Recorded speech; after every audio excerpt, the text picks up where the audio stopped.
Once upon a time, in the 19th century, a Danish storyteller named Hans Christian Andersen peered into the darker corners of the human soul, and what he found there became one of his most haunting tales. The Shadow isn't a story for the faint of heart. It's a tale of identity, of light and darkness, and of what happens when the part of ourselves we try to ignore takes on a life of its own. Andersen wrote this story in 1847, long before the word psychology was common, yet somehow he understood how shadows, both real and imagined, follow us wherever we go. So settle in, dim the lights just a little, and prepare to wander into a world where even your shadow might not be what it seems. Before we begin, don't forget to click the like button and subscribe so you never miss another story from Grandma's house. Now, let's step into The Shadow by Hans Christian Andersen.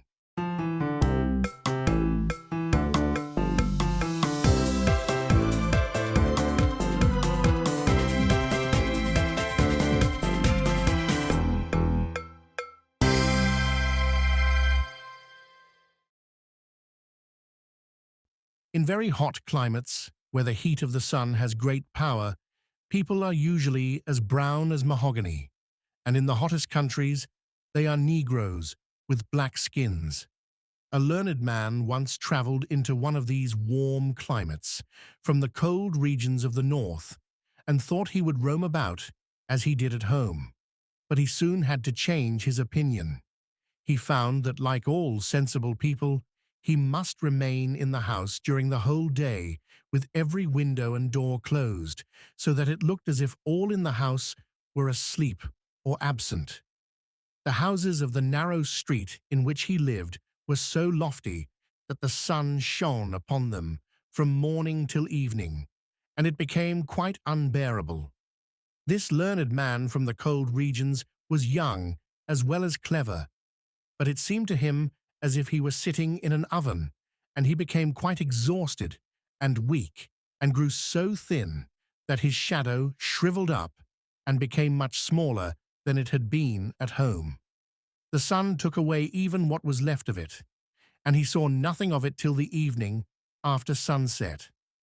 It was really a pleasure, as soon as the lights were brought into the room, to see the shadow stretch itself against the wall, even to the ceiling, so tall was it, and it really wanted a good stretch to recover its strength. The learned man would sometimes go out into the balcony to stretch himself also, and as soon as the stars came forth in the clear, beautiful sky, he felt revived. People at this hour began to make their appearance in all the balconies in the street, for in warm climates, every window has a balcony in which they can breathe the fresh evening air, which is very necessary even to those who are used to a heat that makes them as brown as mahogany, so that the street presented a very lively appearance. Here were shoemakers and tailors and all sorts of people sitting. In the street beneath, they brought out tables and chairs, lighted candles by hundreds, talked and sang, and were very merry. There were people walking, carriages driving, and mules trotting along, with their bells on the harness, tingle, tingle, as they went. Then the dead were carried to the grave with the sound of solemn music and the tolling of the church bells. It was indeed a scene of varied life in the street. One house only, which was just opposite to the one in which the foreign learned man lived, formed a contrast to all this, for it was quite still. And yet somebody dwelt there, for flowers stood in the balcony, blooming beautifully in the hot sun, and this could not have been unless they had been watered carefully. Therefore, someone must be in the house to do this. The doors leading to the balcony were half opened in the evening, and although in the front room all was dark, music could be heard from the interior of the house. The foreign learned man considered this music very delightful, but perhaps he fancied it. for everything in these warm countries pleased him, excepting the heat of the sun. The foreign landlord said he did not know who had taken the opposite house. Nobody was to be seen there, and as to the music, he thought it seemed very tedious, to him most uncommonly so. It is just as if someone was practicing a piece that he could not manage. It is always the same piece. He thinks, I suppose, that he will be able to manage it at last, but I do not think so, however long he may play it. Once the foreigner woke in the night. He slept with the door open, which led to the balcony. The wind had raised the curtain before it, and there appeared a wonderful brightness over all in the balcony of the opposite house. The flowers seemed like flames of the most gorgeous colors, and among the flowers stood a beautiful, slender maiden. It was to him as if light streamed from her and dazzled his eyes, but then he had only just opened them as he awoke from his sleep. With one spring, he was out of bed and crept softly behind the curtain. But she was gone. The brightness had disappeared. The flowers no longer appeared like flames, although still as beautiful as ever. The door stood ajar, and from an inner room sounded music so sweet and so lovely that it produced the most enchanting thoughts and acted on the senses with magic power. Who could live there? Where was the real entrance? For both in the street and in the lane at the side, the whole ground floor was a continuation of shops, and people could not always be passing through them. One evening, the foreigner sat in the balcony. A light was burning in his own room just behind him. It was quite natural, therefore, that his shadow should fall on the wall of the opposite house, so that, as he sat amongst the flowers on his balcony, when he moved, his shadow moved also. "I think my shadow is the only living thing to be seen opposite," said the learned man. "See how pleasantly it sits among the flowers. The door is only ajar. The shadow ought to be clever enough to step in and look about him, and then to come back and tell me what he has seen. You could make yourself useful in this way," said he, jokingly. "Be so good as to step in now, will you?" And then he nodded to the shadow, and the shadow nodded in return. "Now go, but don't stay away altogether." Then the foreigner stood up, and the shadow on the opposite balcony stood up also. The foreigner turned round, the shadow turned, and if anyone had observed, they might have seen it go straight into the half-open door of the opposite balcony, as the learned man re-entered his own room and let the curtain fall. The next morning he went out to take his coffee and read the newspapers. "How is this?" he exclaimed, as he stood in the sunshine. "I have lost my shadow. So it really did go away yesterday evening, and it has not returned. This is very annoying, and it certainly did vex him, not so much because the shadow was gone, but because he knew there was a story of a man without a shadow. All the people at home, in his country, knew this story, and when he returned and related his own adventures, they would say it was only an imitation, and he had no desire for such things to be said of him. So he decided not to speak of it at all, which was a very sensible determination. In the evening, he went out again on his balcony, taking care to place the light behind him, for he knew that a shadow always wants his master for a screen, but he could not entice him out. He made himself little, and he made himself tall, but there was no shadow, and no shadow came. He said, "Hem, ahem," but it was all useless. That was very vexatious. But in warm countries, everything grows very quickly, and after a week had passed, he saw, to his great joy, that a new shadow was growing from his feet when he walked in the sunshine, so that the root must have remained. After 3 weeks, he had quite a respectable shadow, which during his return journey to northern lands continued to grow, and became at last so large that he might very well have spared half of it. When this learned man arrived at home, He wrote books about the true, the good, and the beautiful, which are to be found in this world. And so days and years passed. Many, many years. One evening, as he sat in his study, a very gentle tap was heard at the door. "Come in," said he, but no one came. He opened the door, and there stood before him a man so remarkably thin that he felt seriously troubled at his appearance. He was, however, very well dressed, and looked like a gentleman. "To whom have I the honor of speaking?" said he. "Ah, I hoped you would recognize me," said the elegant stranger.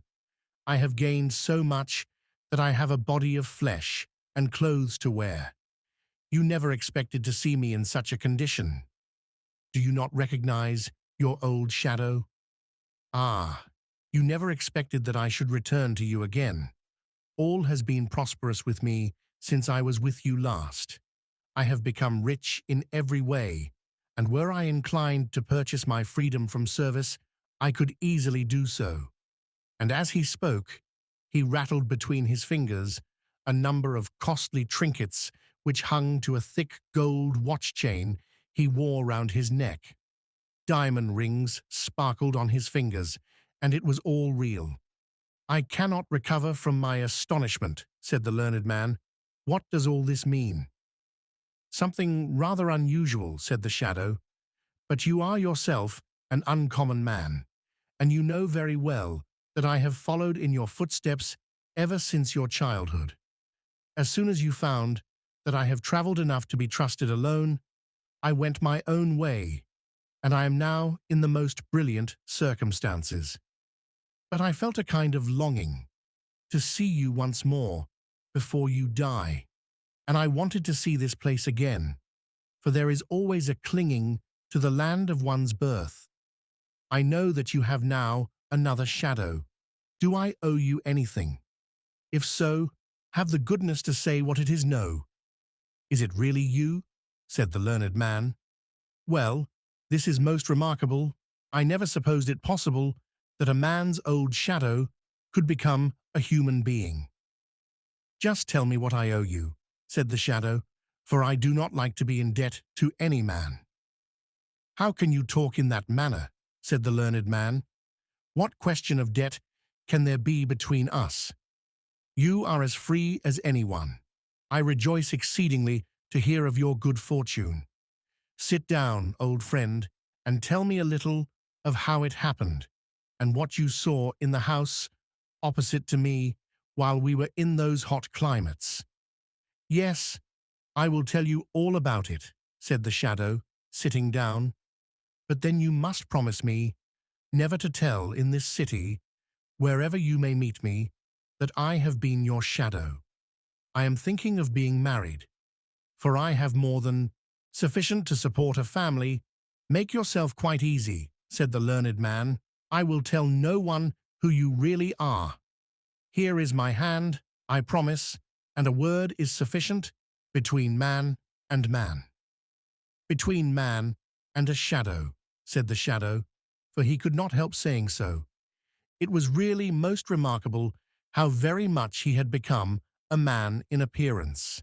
He was dressed in a suit of the very finest black cloth, polished boots, and an opera-crush hat, which could be folded together so that nothing could be seen but the crown and the rim, besides the trinkets, the gold chain, and the diamond rings already spoken of.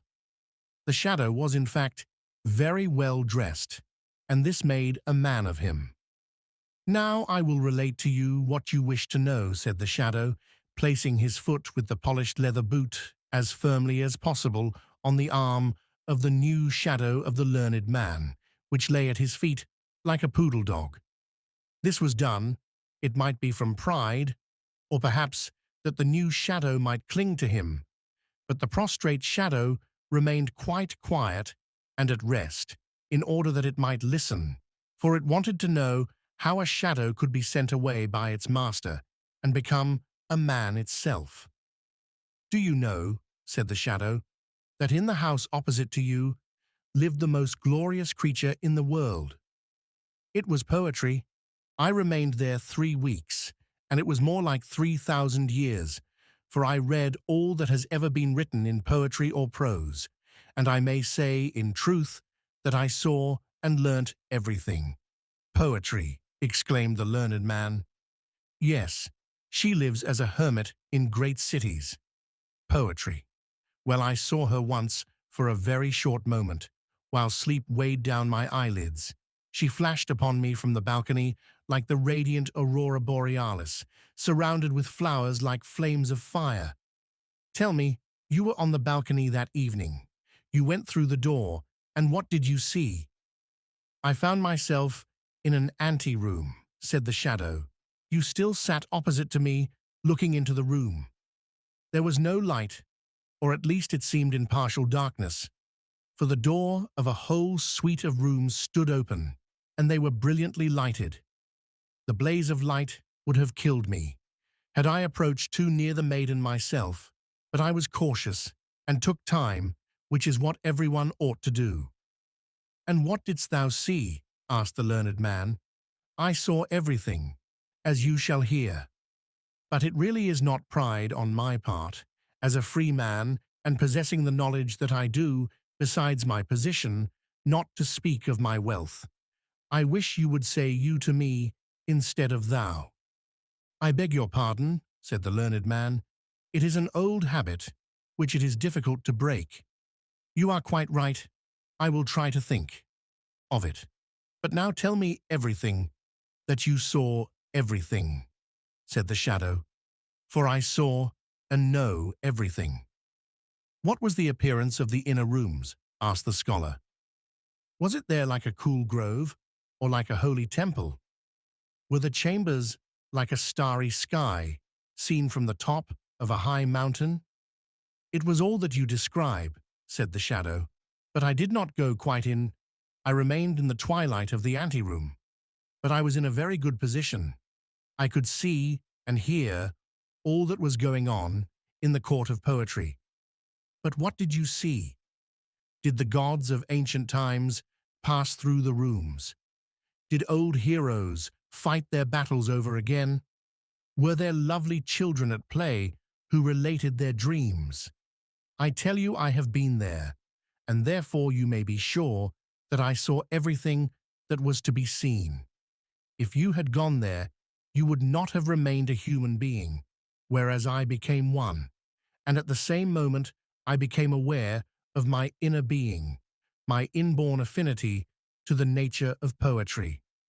It is true, I did not think much about it while I was with you, but you will remember that I was always much larger at sunrise and sunset, and in the moonlight even more visible than yourself.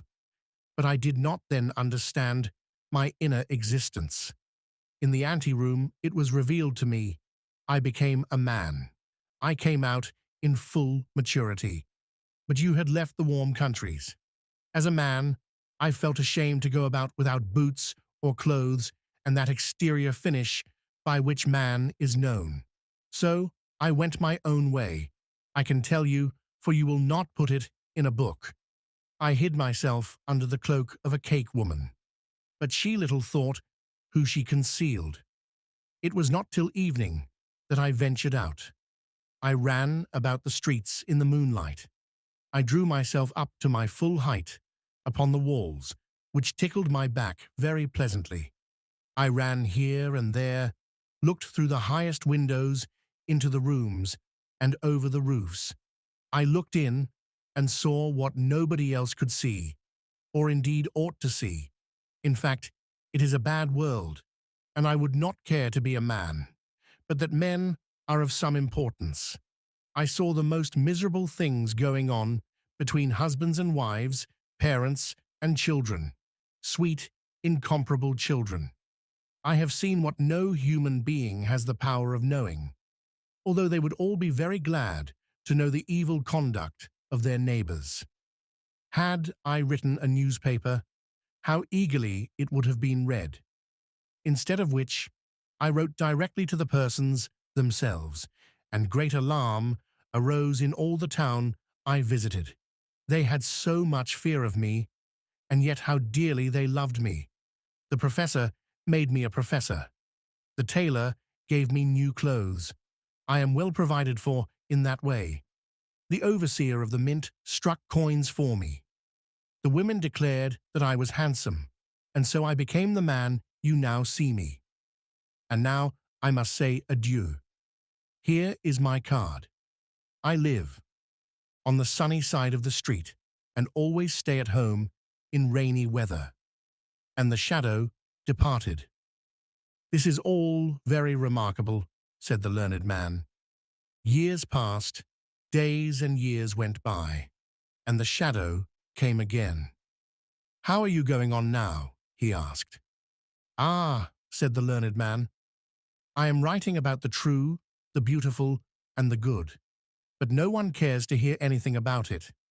I am quite in despair, for I take it to heart very much. That is what I never do, said the shadow. I am growing quite fat and stout, which everyone ought to be. You do not understand the world. You will make yourself ill about it. You ought to travel. I am going on a journey in the summer. Will you go with me? I should like a traveling companion. Will you travel with me as my shadow? It would give me great pleasure, and I will pay all expenses. Are you going to travel far? Asked the learned man. That is a matter of opinion, replied the shadow. At all events, a journey will do you good, and if you will be my shadow, then all your journey shall be paid. It appears to me very absurd, said the learned man. But it is the way of the world, replied the shadow, and always will be. Then he went away. Everything went wrong with the learned man. Sorrow and trouble pursued him, and what he said about the good, the beautiful, and the true was of as much value to most people as a nutmeg would be to a cow. At length he fell ill. You're a dash. Ally looked like a shadow, people said to him, and then a cold shudder would pass over him, for he had his own thoughts on the subject.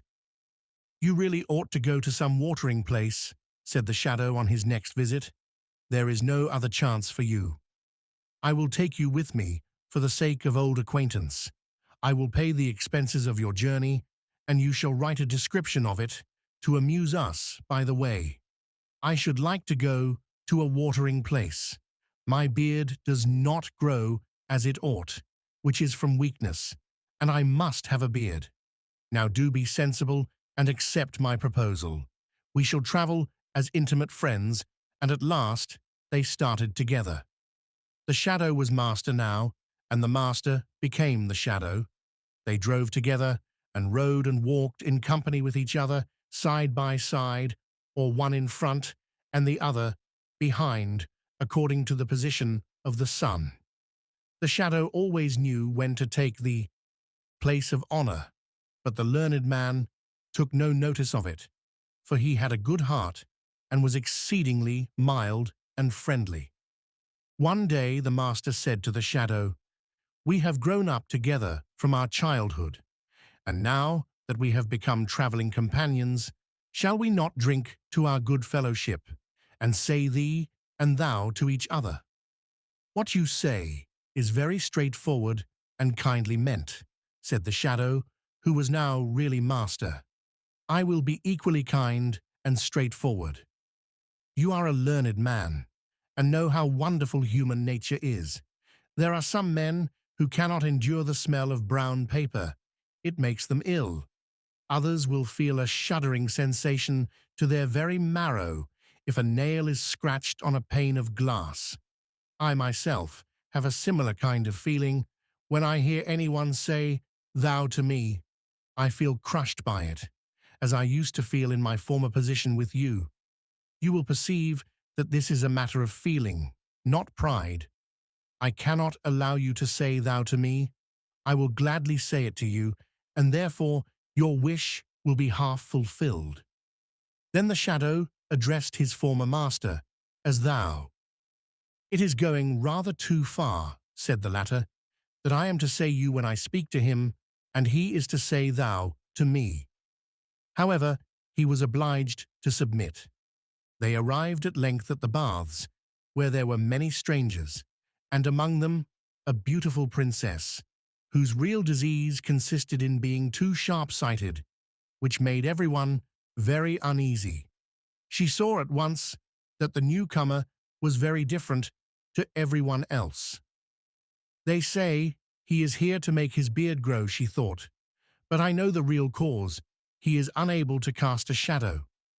Then she became very curious on the matter, and one day, while on the promenade, she entered into conversation with the strange gentleman. Being a princess, she was not obliged to stand upon much ceremony, so she said to him without hesitation, "Your illness consists in not being able to cast a shadow. Your Royal Highness must be on the high road to recovery from your illness," said he. "I know your complaint arose from being too sharp-sighted, and in this case it has entirely failed. I happen to have a most unusual shadow. Have you not seen a person who is always at my side? Persons often give their servants finer cloth for their liveries than for their own clothes, and so I have dressed out my shadow like a man. Nay, you may observe that I have even given him a shadow of his own. It is rather expensive, but I like to have things about me that are peculiar." "How is this?" thought the princess. "Am I really cured? This must be the best watering place in existence. Water in our times has certainly wonderful power. But I will not leave this place yet, just as it begins to be amusing. This foreign prince, for he must be a prince, pleases me above all things. I only hope his beard won't grow, or he will leave at once." In the evening, the princess and the shadow danced together in the large assembly rooms. She was light, but he was lighter still. She had never seen such a dancer before. She told him from what country she had come, and found he knew it, and had been there, but not while she was at home. He had looked into the windows of her father's palace, both the upper and the lower windows. He had seen many things, and could therefore answer the princess and make allusions, which quite astonished her. She thought he must be the cleverest man in all the world, and felt the greatest respect for his knowledge. When she danced with him again, she fell in love with him, which the shadow quickly discovered, for she had with her eyes looked him through and through. They danced once more, and she was nearly telling him, but she had some discretion. She thought of her country, her kingdom, and the number of people over whom she would one day have to rule.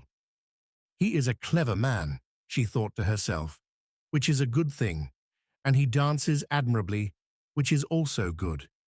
But has he well-grounded knowledge? That is an important question, and I must try him." Then she asked him a most difficult question. She herself could not have answered it, and the shadow made a most unaccountable grimace. "You cannot answer that," said the princess. "I learnt something about it in my childhood," he replied, "and believe that even my very shadow, standing over there by the door, could answer it." "Your shadow," said the princess. "Indeed, that would be very remarkable." "I do not say so positively," observed the shadow, "but I am inclined to believe that he can do so. He has followed me for so many years and has heard so much from me that I think it is very likely. But your Royal Highness must allow me to observe that he is very proud of being considered a man, and to put him in a good humor so that he may answer correctly, he must be treated as a man." "I shall be very pleased to do so," said the princess. So she walked up to the learned man, who stood in the doorway, and spoke to him of the sun and the moon, of the green forests, and of people near home and far off, and the learned man conversed with her pleasantly and sensibly. "What a wonderful man he must be, to have such a clever shadow," thought she. "If I were to choose him, it would be a real blessing to my country and my subjects, and I will do it." So the princess and the shadow were soon engaged to each other, but no one was to be told a word about it till she returned to her kingdom. "No one shall know," said the shadow, "not even my own shadow." and he had very particular reasons for saying so. After a time, the princess returned to the land over which she reigned, and the shadow accompanied her. "Listen, my friend," said the shadow to the learned man. "Now that I am as fortunate and as powerful as any man can be, I will do something unusually good for you. You shall live in my palace, drive with me in the royal carriage, and have $100,000 a year. But you must allow everyone to call you a shadow, and never venture to say that you have been a man. And once a year, when I sit in my balcony in the sunshine, you must lie at my feet as becomes a shadow to do. For I must tell you, I am going to marry the princess, and our wedding will take place this evening." "Now really this is too ridiculous," said the learned man. "I cannot and will not submit to such folly. It would be cheating the whole country, and the princess also. I will disclose everything, and say that I am the man, and that you are only a shadow dressed up in men's clothes." "No one would believe you," said the shadow. "Be reasonable now, or I will call the guards." "I will go straight to the princess," said the learned man. "But I shall be there first," replied the shadow, "and you will be sent to prison." And so it turned out, for the guards readily obeyed him, as they knew he was going to marry the king's daughter. "You tremble," said the princess, when the shadow appeared before her. "Has anything happened?" "You must not be ill today, for this evening our wedding will take place."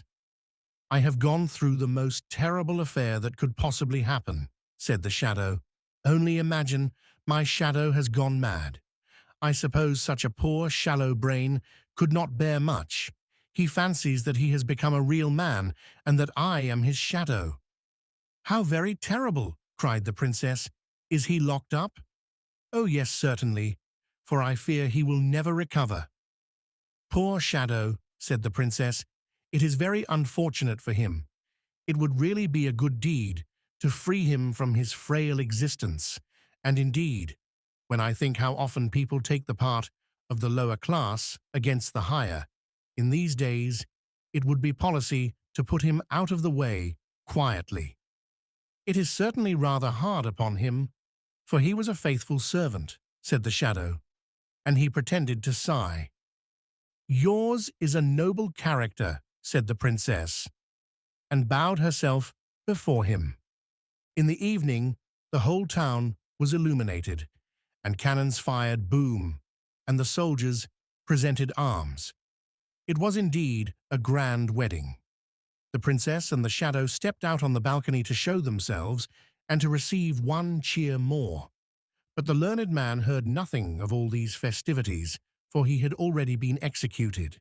And so ends the strange and unsettling tale of the shadow, a story that reminds us how easily light can twist into darkness, and how what we cast behind us may someday step forward on its own. Hans Christian Andersen, ever the dreamer, left us wondering where the line truly lies between who we are and what we become. If you enjoyed this haunting tale, be sure to give it a like and subscribe for more timeless stories brought to life. Make sure to come back for more stories here at Grandma's house.